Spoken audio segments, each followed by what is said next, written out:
ജീവിതത്തിൽ അള്ളാഹു പഠിപ്പിച്ചിട്ടുള്ളത് നിന്റെ ജീവിതത്തിൽ നിനക്ക് നിരാശ പാടില്ല എന്നാണ്.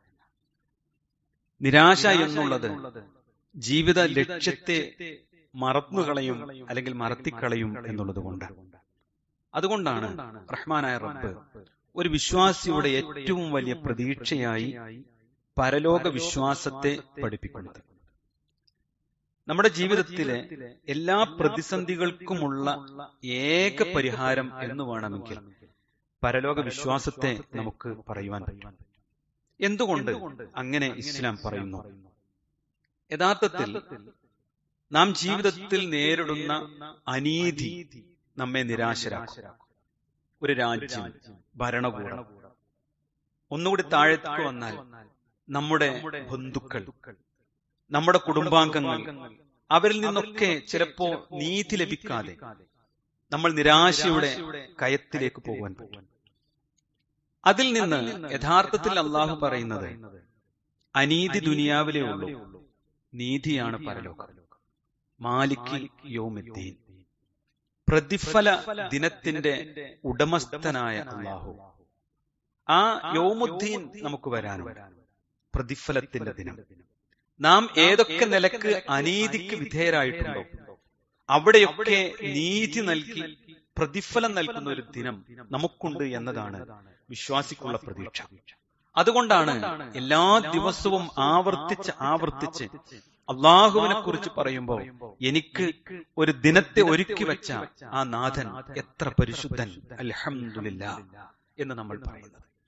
അതുകൊണ്ട് സഹോദരങ്ങളെ, നമുക്കൊരു പ്രതീക്ഷയാണ് പരലോകം. നമ്മുടെ ജീവിതത്തിൽ ഭൗതികമായ വിഭവങ്ങളുടെ കുറവ് പലപ്പോഴും നമ്മെ നിരാശയിലേക്ക് കൊണ്ടുപോകും. അവർക്കുണ്ട്, എനിക്കില്ല. അതുപോലെ എനിക്ക് ആരോഗ്യമില്ല, അവൻ ആരോഗ്യമുണ്ട്. എനിക്ക് രോഗമാണ്, എനിക്ക് സമ്പത്തില്ല, എനിക്ക് മക്കളില്ല. എന്റെ മക്കൾക്ക് പ്രയാസമാണ്, എനിക്ക് പ്രയാസമാണ്. ഇങ്ങനെ ജീവിതത്തിൽ ഭൗതികമായ വിഭവങ്ങളിൽ കുറവ് സംഭവിക്കുമ്പോൾ അത് നിരാശയിലേക്ക് എത്തിക്കും. അവിടെ ഒരു വിശ്വാസിക്ക് പരിഭവം പാടില്ല എന്നാണ്. നോക്കൂ നിങ്ങൾ, ഖദ് അഫ്ലഹ മൻ അസ്ലമ. ഒരാൾ വിശ്വാസിയായാൽ അവൻ വിജയിച്ചു എന്നാണ്. ഖദ് അസ്ലമ, ഒരു മുസ്ലിം ആകാൻ ഭാഗ്യം കിട്ടിയാൽ അതാണ് വലിയ വിജയം. അതിനപ്പുറത്തേക്ക് ഒരു വിജയമല്ല. സ്വർഗത്തിലേക്ക് പോകാനുള്ള വാതിൽ തുറക്കപ്പെട്ടു എന്ന് മാത്രം.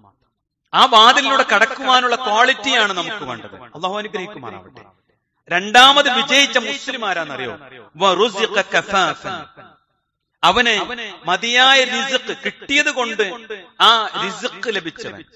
വഖന്നഅഹുല്ലാഹു ബിമാ അതാ, അള്ളാഹു അവൻ എന്താണോ നൽകിയത് അതുകൊണ്ട് ഉള്ളത് കൊണ്ട് സംതൃപ്തിയോടുകൂടി ജീവിക്കുന്നവൻ. ഈ രണ്ട് ഗുണവിശേഷങ്ങളെ ചേർത്തുകൊണ്ടാണ് റസൂലുള്ളാഹി പറഞ്ഞത് ഖദ് അഫ്ലഹ മൻ അസ്ലമ. അതുകൊണ്ട് വിശ്വാസികളെ, നമ്മുടെ ജീവിതത്തിലെ ഭൗതികമായ ഈ ദുനിയാവിലുള്ള എന്തെങ്കിലുമൊക്കെ കുറവ് അത് നിരാശയ്ക്ക് കാരണമാകാൻ പാടില്ല, പരിഭവത്തിന് കാരണമാകാൻ പാടില്ല. മറ്റൊന്ന്, അതുപോലെ തന്നെ നമ്മുടെയൊക്കെ ശാരീരികമായ വൈകല്യങ്ങൾ ഉണ്ടാകും. അതിലും ആദി പിടിക്കാനോ സങ്കടപ്പെടാനോ നമുക്ക് അവകാശമില്ല. കാരണം ഇതിനൊക്കെ അള്ളാഹ് എനിക്ക് പ്രതിഫലം തരും. ഇതൊക്കെ സമ്പൂർത്തീകരിച്ച് ഞാൻ ഇവിടെ നിന്ന് കടന്നു പോയാൽ ഇതിന്റെയൊക്കെ പ്രതിഫലം കാണുമ്പോൾ ഞാൻ അത്ഭുതപ്പെട്ടു പോകുമാറ് അള്ളാഹു എന്നെ അനുഗ്രഹിക്കും. ഇതൊരു പ്രതീക്ഷയായി നമ്മുടെ ജീവിതത്തിൽ ഉണ്ടാകും. പലപ്പോഴും നമുക്ക് താങ്ങാൻ കഴിയാത്ത നഷ്ടങ്ങൾ ജീവിതത്തിൽ അള്ളാഹു പരീക്ഷണമായി നൽകും. അപ്പോഴും ഒരു വിശ്വാസി നിരാശപ്പെടുകയില്ല, അവൻ തളരുകയില്ല. കാരണം അള്ളാഹ് പറഞ്ഞതാണ് വലനബ്ലുവന്നകും ബിശൈഇൻ മിനൽ ഖൗഫി വൽ ജൂഇ വനഖ്സിൻ മിനൽ അംവാലി വൽ അൻഫുസി വസ്സമറാത്ത് വബശ്ശിരിസ് സ്വാബിരീൻ. എത്ര സുന്ദരമാണ് ആയത്ത്. വലനബ്ലുവന്നകും, ഞാൻ നിങ്ങളെ പരീക്ഷിക്കുക തന്നെ ചെയ്യും. ഒരു സംശയം വേണ്ട. എന്തിൽ നിന്ന്? ബിശൈഇൻ മിനൽ ഖൗഫി, കുറച്ചൊക്കെ ഭയം കൊണ്ട്. അള്ളാഹ് ഭയപ്പെടുത്തേണ്ടല്ലോ, എഴുന്നേറ്റിക്കാൻ പറ്റില്ല, പക്ഷെ കുറച്ചൊക്കെ ഭയം തന്ന് നിങ്ങളെ പരീക്ഷിക്കും. വൽ ജൂഇ, നിങ്ങൾക്ക് പട്ടിണി നൽകിക്കൊണ്ട് അള്ളാഹു പരീക്ഷിക്കും. വനഖ്സിൻ മിനൽ അംവാലി, ധനനഷ്ടം കൊണ്ട് നിങ്ങളെ പരീക്ഷിക്കും. വൽ അൻഫുസി, നിങ്ങളുടെ ജീവനഷ്ടം കൊണ്ട് നിങ്ങൾ അള്ളാഹു പരീക്ഷിക്കും. വസ്സമറാത്ത്, വിഭവങ്ങളുടെ നഷ്ടങ്ങൾ കൊണ്ട് അള്ളാഹു പരീക്ഷിക്കും. ഇതൊക്കെ പരീക്ഷണത്തിനുള്ള വെച്ചതാണ്. അപ്പൊ നമുക്ക് കിട്ടിയതൊക്കെ അള്ളാഹു പരീക്ഷിക്കുവാൻ ഈ ദുനിയാവിൽ വെച്ചിട്ടുള്ള ടൂൾസ് ആണ്, ആയുധങ്ങളാണ്. അതിലൊക്കെ തട്ടി പരീക്ഷണങ്ങൾ ഉണ്ടാകും. എന്നിട്ട് റഹ്മാനായ റബ്ബ് പറഞ്ഞത് എന്താ? വബശ്ശിരിസ് സ്വാബിരീൻ. ഇതൊക്കെ വരുമ്പോ ക്ഷമയോടുകൂടി ജീവിതത്തെ സമീപിക്കുന്നവർക്കാണ് സന്തോഷ വാർത്തയുള്ളത്. വബശ്ശിർ, പ്രവാചകരെ സന്തോഷ വർത്തമാനം അറിയിക്കുക, സ്വർഗത്തെക്കുറിച്ച് അവരോട് സംസാരിക്കുക. ആരാണവർ? അസ്വാബിരീൻ, അസ്വാബിരീൻ, അസ്വാബിരീൻ. ജീവിതത്തെ ക്ഷമ കൊണ്ട് നേരിട്ടവരാണവർ. അല്ലാഹു നമ്മെ അനുഗ്രഹിക്കുമാറാവട്ടെ. വിശ്വാസികളെ, അല്ലാഹു സുബ്ഹാനഹു വ തആല ഒന്നുകൂടി പറഞ്ഞില്ലേ, അല്ലദീന ഇദാ അസ്വാബത്തുഹും മുസീബ, അവരുടെ ജീവിതത്തിൽ ആപത്തുകൾ ബാധിച്ചാൽ അക്കൂട്ടനാരാ? ഖാലൂ, അവർ പറഞ്ഞുകൊണ്ടേയിരിക്കും, ഇന്നാ ലില്ലാഹി വ ഇന്നാ ഇലൈഹി റാജിഊൻ. ഇന്നാ ലില്ലാഹ്, ഇന്നാ ലില്ലാഹ്. ഞങ്ങൾ അല്ലാഹുവിന്റെ അധീനത്തുള്ളവരാണ്, ഞങ്ങൾ അല്ലാഹുവിന്റെ അധീനതയിലാണ്, ഞങ്ങൾ അള്ളാഹിന്റെ കൽപ്പന പ്രകാരം ജീവിക്കുന്ന ആൾക്കാരാണ്, ഞങ്ങൾക്ക് അള്ളാഹു പറഞ്ഞതേ സംഭവിക്കൂ, ജനിക്കുന്നതിന് മുമ്പേ രേഖപ്പെടുത്തിയ കിതാബിലുള്ളതേ എന്റെ ജീവിതത്തിൽ സംഭവിക്കൂ. റഹ്മാനായ റബ്ബ് കാരുണ്യവാനാണ്.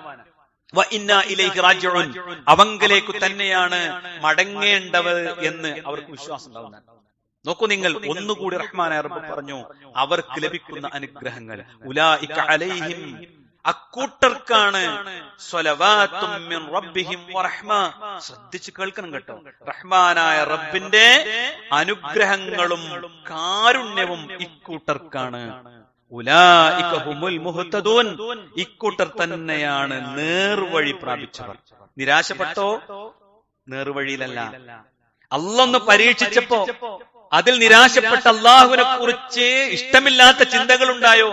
അവനെന്തല്ല? അള്ളാന്റെ മാർഗത്തിലല്ല. അതുകൊണ്ട് സഹോദരങ്ങളെ, ജീവിതത്തിൽ വിശ്വാസി എന്ന് പറഞ്ഞാൽ നിരാശയില്ലാതെ ജീവിക്കുക. അമ്ന്, മുഅ്മിൻ എന്ന് പറഞ്ഞാൽ നിർഭയത്വമുള്ളവൻ, ഭയരഹിതനായി ജീവിക്കുന്നവൻ എന്ന്. അതുകൊണ്ട് നമ്മുടെ ഈമാനിനെ അള്ളാഹു ഇങ്ങനെ പരിശോധിച്ചുകൊണ്ടിരിക്കും. അത് സ്വന്തം ശരീരം കൊണ്ടാവും, ചിലപ്പോ അതൊക്കെ വലിയ കൃത്യമായിരിക്കും, ചിലപ്പോ സമ്പത്ത് കിട്ടിയിട്ടുണ്ടാവും, ചിലപ്പോ മക്കളെ കുറിച്ചായിരിക്കും. പല ആദികൾ അള്ളാഹു നമുക്ക് നൽകും. അപ്പൊക്കെ ആർക്കാണ്? വബശ്ശിരിസ് സ്വാബിരീൻ, ക്ഷമിക്കുന്നവർക്കാണ് സന്തോഷം. ഉലൈക ഹുമുൽ മുഹ്തദൂൻ, അവരാണ് നേർമാർഗം പ്രാപിച്ചവർ. നമ്മൾ അതിൽ പെടും. കാരണം അള്ളാഹ് എല്ലാരും പരിശോധിക്കൂലേ? എല്ലാരും പരിശോധിക്കും. ഇന്ന പരിശോധിക്കാൻ പാടില്ല, നാട്ടുകാരെ പരിശോധിക്കട്ടെ എന്ന് പറഞ്ഞാൽ നടക്കും? ഇല്ല. മുഅ്മിനാണോ? അള്ളാഹ് പരിശോധിക്കും. അല്ലാത്തവൻ ചിലപ്പോൾ എല്ലാ സൗഭാഗ്യവും സൗകര്യവും കിട്ടി അങ്ങനെ ജീവിച്ചു പോകും.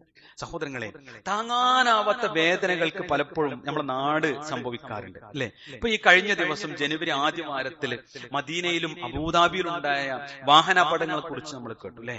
പിന്നെ ജനുവരി 3-ന് മദീനയിലെ 4 പേര് മരിച്ചു, 3 പേര് ആശുപത്രിയിലാണ്. കുടുംബനാഥനും ഉമ്മയും ഭാര്യയും 14 വയസ്സുള്ള കുട്ടിയൊക്കെ മരണപ്പെട്ടു. ജനുവരി 4-നോ അബൂദാബിയിലെ 5 പേരാണ്, 3 പേര് ആശുപത്രിയിലാണ്, 4 മക്കൾ മരണപ്പെട്ടു. ചെറിയ പ്രായമുള്ള കുട്ടികളാണ്.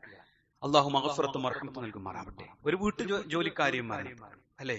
ഭാര്യയും ഭർത്താവും മക്കളും ആശുപത്രിയിലാണ്. വിശ്വാസികളെ, ഇത് നമുക്കും വരാലോ, അല്ലെ? ഒരു സുപ്രഭാതത്തിൽ നമുക്കും ഇങ്ങനെയൊക്കെ സംഭവിക്കാൻ. നിരാശ പറ്റൂ? സങ്കടം പറ്റും? പറ്റൂല എന്നല്ല. വിഷമം ഉണ്ടാവൂല എന്നല്ല പറഞ്ഞതിനർത്ഥം. നിരാശ ഉണ്ടാവില്ല എന്നല്ല. നിരാശ എന്ന് പറഞ്ഞു തരാം, അള്ളാഹുവിൽ പ്രതീക്ഷ ഇല്ലാത്ത അവസ്ഥക്കാണ് നിരാശ എന്ന് പറയാം. ഒരു ബ്ലഡ് റിസൾട്ട് വന്നപ്പോ നമ്മളെ കാര്യം മറിയില്ലേ സഹോദരങ്ങളെ? അല്ലേ? ഒരേ റിസൾട്ടിന് വേണ്ടി ഒരു 15 ദിവസം വെയിറ്റ് ചെയ്താ നമ്മൾ ഉരുകിത്തീരൂലേ? അവിടെ ഒന്നും നിരാശ പാടില്ല. റഹ്മാനായ റബ്ബിന്റേക്കുള്ള മറക്കമാണ്. നോക്കൂ നിങ്ങൾ, ഇത്തരം ഘട്ടങ്ങളിൽ നമുക്ക് ആശ്വസിക്കാനും നമുക്ക് ആശ്വസിപ്പിക്കുവാനുമുള്ള ഒരേ ഒരു കാര്യം പരലോകം പറയാ, പരലോകത്തെ കുറിച്ച് ബോധ്യപ്പെടുത്താൻ. കാരണം എന്താണെന്നറിയോ? ഈ ലോകത്തെ യാത്ര അവസാനിച്ചു എന്നതിനർത്ഥം, ഈ ലോകത്തെ യാത്ര അവസാനിച്ചു എന്നതിനർത്ഥം ജീവിതം അവസാനിച്ചു എന്നല്ല. ജീവിതം അവസാനിച്ചു എന്നല്ല, മരണപ്പെട്ടവർ നമ്മേക്കാൾ മുൻപേ ലക്ഷ്യസ്ഥാനത്തെത്തി എന്നേ ഉള്ളൂ. നമ്മേക്കാൾ മുമ്പേ അവരെന്ത് ചെയ്തു? ലക്ഷ്യസ്ഥാനത്തെത്തി. നമ്മൾ കുറച്ചുകൂടി കഴിഞ്ഞിട്ട് പോകും. കാരണം മരണത്തിൽ നിന്ന് ഒരാൾക്കും രക്ഷയില്ല. കാരണം അവിടെയാണ് പ്രതിഫലം സമ്പൂർണമായി കിട്ടുക. അവിടെയാണ് റഹ്മാനായ റബ്ബ് നമുക്ക് ഒരുക്കി വെച്ചിട്ടുള്ളത്. അവിടെ ഒരുങ്ങിപ്പോകുക എന്ന് മാത്രമാണ് നമ്മുടെ കരണീയമായിട്ടുള്ള കാര്യം. കുല്ലു നഫ്സിൻ ദാഇഖത്തുൽ മൗത്ത്, എല്ലാ മനുഷ്യരും എല്ലാ ആത്മാവും മരണം ആസ്വദിക്കുന്നതാണ്. വഇന്നമാ തുവഫൗന ഉജൂറക്കും യൗമൽ ഖിയാമ, ഹേ മനുഷ്യ, നിനക്ക് സമ്പൂർണമായി പ്രതിഫലം നൽകപ്പെടുക യൗമൽ ഖിയാമ, ഖിയാമത്ത് നാളിലാണ്. അന്നേ കിട്ടുള്ളൂ. എന്താണ് ആ പ്രതിഫലം? ഫമൻ സുഹ്സിഹ അനിൻ നാരി വഉദ്ഖിലൽ ജന്ന, ആരാണോ നരകത്തിൽ നിന്ന് അകറ്റി നിർത്തപ്പെടുകയും വഉദ്ഖിലൽ ജന്ന, സ്വർഗ്ഗത്തിലേക്ക് പ്രവേശിപ്പിക്കപ്പെടുകയും ചെയ്യുന്നത്, ഫഖദ് ഫാസ്, തീർച്ചയായും അവനാണ് വിജയി. നമ്മളാകുമോ? ഫഖദ് ഫാസ്, അവനാണ് വിജയം നേടുന്നത്. എന്നിട്ട് റഹ്മാനായ റബ്ബ് അടിവരയിട്ട് പറഞ്ഞു, വമൽ ഹയാത്തുദ് ദുനിയ ഇല്ലാ മതാഉൽ ഖുറൂർ, ഹേ മനുഷ്യ, നിന്നെ കബളിപ്പിക്കുന്ന ഒരു വിഭവം മാത്രമാണ് ദുനിയാവിലെ ജീവിതം. അതിങ്ങനെ കാണുമ്പോൾ ഒരു മരീചിക പോലെ തോന്നും, അത് എനിക്കുണ്ട്, പക്ഷെ അത് ഒടുക്കത്തും എനിക്ക് കിട്ടൂല, കിട്ടിയാൽ തന്നെ അത് ഉപയോഗിക്കാൻ കൂടൂല. ഇതാണ് ദുനിയാവ്. അതൊന്നും മനസ്സിലാക്കിക്കൂടെ എന്ന് റഹ്മാനായ റബ്ബ് ചോദിക്കാം. ഇനി ഒന്നുകൂടി കേൾക്കണം കേട്ടോ. ഈ ദുനിയാവിൽ ഇങ്ങനെ ജീവിക്കുമ്പോ നമ്മുടെ മക്കളും വിശ്വാസികളാണെങ്കിൽ അല്ലാഹ് ഒരു സൗഭാഗ്യം പറയുന്നുണ്ട്, കുടുംബത്തോടൊപ്പം സ്വർഗത്തിലാക്കി തരാൻ. അതല്ലേ ആഗ്രഹം? നമ്മൾ ഏറെ സ്നേഹിക്കുന്നത്, ഏറെ ജീവിക്കുന്നത് ആർക്കാ? ഒറ്റക്കാണ് ഇങ്ങനെയൊക്കെ വേണം. ആലോചിച്ച് നോക്കി, നമ്മൾ ഒറ്റക്ക് ജീവിക്കാൻ ഈ ഇടങ്ങാറൊക്കെ ഉണ്ടോ? ഇല്ലല്ലോ. നമ്മൾ ആർക്ക് വേണ്ടി ജീവിക്കണേ? അല്ലാഹ് പറയാ, വല്ലദീന ആമനൂ, ഒരു കൂട്ടർ വിശ്വാസികൾ, വത്തബഅതുഹും ദുർരിയത്തുഹും ബിഈമാൻ, അവരുടെ സന്താനങ്ങളും വിശ്വാസത്തിൽ അവരെ പിന്തുടരുകയും ചെയ്തിരിക്കുന്നു. നല്ല ഈമാനുള്ള വിശ്വാസമുള്ള മക്കളായി അവർ വളരുകയും ചെയ്തിട്ടുണ്ടോ? അല്ലാഹ് പറഞ്ഞു, അൽഹഖ്നാ ബിഹിം ദുർരിയത്തുഹും, അവരോടൊപ്പം അവരുടെ സന്താനങ്ങളെയും നാം അവരോടൊപ്പം ചേർക്കുന്നതാണ്. നല്ല വിശ്വാസമുള്ള മക്കൾ ഉണ്ടാവുക, നല്ല ചിട്ടയുള്ള മക്കൾ ഉണ്ടാവുക. റഹ്മാനായ റബ്ബ് അവരെയും നമ്മുടെ സ്വർഗത്തിൽ കൂടെ കൂട്ടും. എന്നിട്ട് അല്ലാഹ് പറഞ്ഞു, വമാ അലത്തിനാഹും മിൻ അമലിഹിം മിൻ ഷൈ, അവരുടെ കർമ്മങ്ങളിൽ നിന്ന് യാതൊരു കുറവും അല്ലാഹു വരുത്തൂല. മക്കളൊപ്പം ചേർത്തു വിചാരിച്ചിട്ട് ചെയ്ത കർമ്മം കുറയില്ല. അല്ലാഹ് പറയാ, എന്തൊരു സന്തോഷമുള്ള കാര്യം. പക്ഷെ അല്ലാഹ് പറഞ്ഞിട്ടോ, അതിന്റെ അവസാനം നോക്കൂ, കുല്ലിംരിഇം ബിമാ കസബ റഹീൻ, ഏതൊരു മനുഷ്യനും സ്വന്തം കർമ്മങ്ങൾക്ക് പണയം വെക്കപ്പെട്ടവനാകുന്നു. കുറെ പ്രശ്നങ്ങൾ നമ്മുടെ അശ്രദ്ധ കൊണ്ടാണ്. അവന്റെ കർമ്മത്തിന് പണയം വെക്കപ്പെട്ടവനാണ് മനുഷ്യൻ എന്നാണ്. അപ്പൊ അവന്റെ കർമ്മത്തിന്റെ അനന്തരഫലമാണ് അവന്റെ ജീവിതത്തിലെ ഇഹപരത്തിലുള്ള വിജയം എന്ന് നമ്മൾ അറിയണം. ഒന്ന് മനസ്സിരുത്തി ചിന്തിച്ചാൽ നമുക്ക് രക്ഷപ്പെടാൻ പറ്റും. നോക്കൂ നിങ്ങൾ, പ്രതിസന്ധികളും പ്രയാസങ്ങളും ബുദ്ധിമുട്ടുകളും വന്നിട്ടില്ലേ? നോക്കൂ നിങ്ങൾ, മകൻ ഇബ്രാഹീമിന്റെ മരണസമയത്ത് നബി സല്ലല്ലാഹു അലൈഹി വസല്ലമ കരഞ്ഞു. ആ ഹദീസ് ഇങ്ങനെയാണ്, ഇന്നൽ ഐന തദ്മഉ, തീർച്ചയായും കണ്ണുനീർ വാർക്കുന്നു, വൽ ഖൽബു യഹ്സുനു, ഹൃദയം ദുഃഖിക്കുന്നു. ദുഃഖിക്കണ്ടെന്ന് പറഞ്ഞിട്ടില്ല, നിരാശ വേണ്ടെന്നാണ്. വലാ തഖൂലു ഇല്ലാ മാ യർളാ റബ്ബുനാ, നബി പറയാ, ഞങ്ങളുടെ രക്ഷിതാവ് തൃപ്തിപ്പെടുന്നതല്ലാത്ത ഒരു വാക്കും ഞങ്ങൾ പറയുകയില്ല. ഒരു ഉപ്പ പറയാ, മകൻ മരണപ്പെട്ടപ്പോൾ, ഓ ഇബ്രാഹിം, നിന്റെ വേർപാടിൽ തീർച്ചയായും ഞങ്ങൾ ദുഃഖിതരാണ്. ജീവിതത്തിൽ ഉണ്ടാകുന്ന പ്രതിസന്ധിയിൽ ദുഃഖിക്കണ്ടെന്നല്ല, നിരാശപ്പെടേണ്ടതാണ്. മാത്രമല്ല സഹോദരങ്ങളെ, നമ്മുടെയൊക്കെ ജീവിതത്തിൽ ഉണ്ടാകുന്ന ഓരോ പ്രതിസന്ധിക്കും അള്ളാഹു എത്രയാണ് പ്രതിഫലം ഒരുക്കിയിട്ടുന്നത്. അപകടത്തിൽ മരണപ്പെടുന്ന വിശ്വാസികൾക്ക് ഷഹീദിന്റെ കൂലുണ്ടെന്ന് റസൂലുള്ളാഹി പറഞ്ഞിട്ടുണ്ട്. അശ്ശുഹദാഉ ഖംസ, ഹദീസ് കേട്ടിട്ടില്ലേ നിങ്ങൾ? അള്ളാന്റെ അടുത്ത് ഷഹീദീങ്ങൾ 5 വിഭാഗം. ഒന്ന് അൽ മത്ഊൻ, പ്ലേഗ് പിടിച്ചു മരിക്കുന്ന ആളുകൾ, വൽ മബ്തൂൻ, വയറ് സംബന്ധമായ അസുഖം പിടിച്ചു മരിക്കുന്ന ആളുകൾ, വൽ അരീഖ്, മുങ്ങി മരിക്കുന്ന ആളുകൾ, വസ്സാഹിബുൽ ഹദം, കെട്ടിടം വീണോ അപകടത്തിൽപ്പെട്ട് മരിക്കുന്ന ആളുകൾ, വശഹീദ് ഫീ സബീലില്ലാഹ്, അല്ലാഹുവിന്റെ മാർഗത്തിൽ ഷഹീദായ ആൾ. ഇതിലെന്തേലാണ് പെട്ടാൽ നിരാശപ്പെടണ്ട. അള്ളാഹു ഈ പ്രതിഫലം അവർക്ക് കൊടുക്കട്ടെ എന്ന് നമ്മൾ പ്രാർത്ഥിക്കണം. നോക്കൂ നിങ്ങൾ, മക്കളെ കാര്യത്തിൽ 3 പെൺകുട്ടികൾ ഉണ്ടെങ്കിൽ അയാൾ രക്ഷപ്പെട്ടു എന്നാണ്, അല്ലെ? നമ്മുടെ മക്കളെ സംരക്ഷിക്കാൻ നമുക്ക് ആഫിയത്ത് അല്ലാഹ് തന്നിട്ടുണ്ടെങ്കിൽ അതുകൊണ്ട് മഹത്തായ പ്രതിഫലം കിട്ടും. നോക്കൂ നിങ്ങൾ, മക്കളെ നഷ്ടപ്പെട്ടവർക്ക് സ്വർഗത്തിലെ ബൈത്തുൽ ഹംദ് ഉണ്ട് എന്നാണ്. മലക്കുകളോട് അല്ലാഹ് ചോദിക്കും, ആ മകൻ മരിക്കാൻ, ആ മകളെ മരിപ്പിക്കാൻ വേണ്ടി വരുന്ന മലക്കുകൾ വന്നാലേ ചോദിക്കും, തിരിച്ചു വന്ന അല്ലാഹ് ചോദിക്കും, എന്റെ ദാസന്റെ കൺമണിയെ നീ പിടിച്ചെടുത്തോ എന്ന് അല്ലാഹ് ചോദിക്കും. മലക്കുകൾ അല്ലാതെ റബ്ബേ ഞങ്ങൾ പിടിച്ചെടുത്തല്ലോ എന്ന് പറയും. അപ്പൊ ഉടനെ അല്ലാഹ് ചോദിക്കും, എന്റെ ദാസന് ഉടനെ എന്താ പറഞ്ഞേന്ന്? ഒരു പ്രതിസന്ധി വന്നപ്പോ എന്റെ അടിമ എന്ത് പറഞ്ഞു?